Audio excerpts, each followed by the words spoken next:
সালাতু সালাম গো আমার দুরুদ সালাম গো আমার কয় নবী মুস্তাফায় তোমরা যদি যাও গো মদিনায়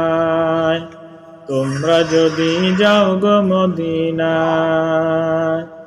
ইয়া রাসূলুল্লাহ ইয়া হাবিবাল্লাহ ইয়া রাসূলুল্লাহ ইয়া হাবিবাল্লাহ মদিনা শরীফের মাঝে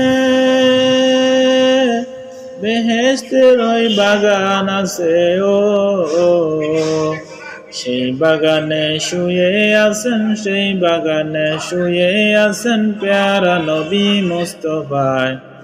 তোমরা যদি যাও গো মদিনায় তোমরা যদি যাও গো মদিনায় সালাতু সালাম গো আমার দুরুদ সালাম গো আমার কয় নবী মুস্তাফায় তোমরা যদি যাও গো মদিনায় তোমরা যদি যাও গো মদিনায়